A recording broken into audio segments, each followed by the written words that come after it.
Atlanta. Some Republicans in Washington and Georgia began attacking soon after Fulton County District Attorney Fani Willis announced his August 14 indictment of conspiracy against former President Donald Trump to disrupt the 2020 presidential election results.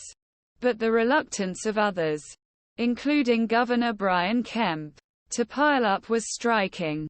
Kemp, who had previously survived harsh attacks from Trump for refusing to support the former president's groundless election allegations, declined to comment on the charges against Trump and 18 others at a conservative political conference hosted by radio host and Kemp ally Erick Erickson, noting he was summoned to testify before a special grand jury during the investigation.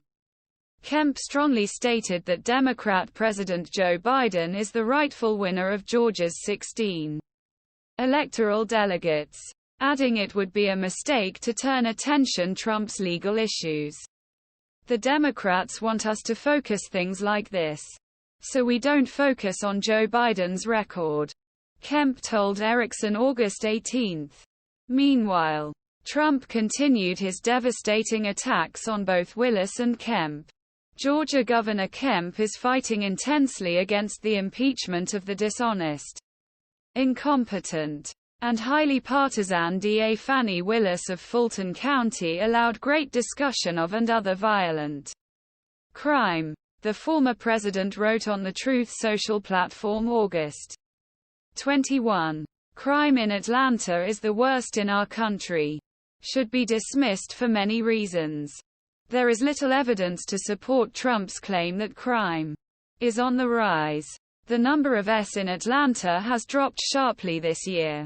Fani Willis should be ashamed of himself and H is going to lose his job, said Marjorie Taylor Greene, a Republican U.S. representative from Georgia. Well, make sure of that.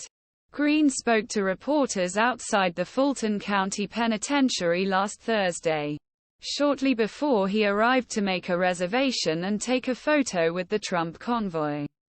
That same day, House Republicans in Washington announced their own investigations into Willis. By that time, several GOP lawmakers in Georgia were calling for a special session to impeach and dismiss Willis, or to cut the funding of his office. Others suggested changing the state constitution to allow Kemp to pardon Trump. Both are long-term prospects.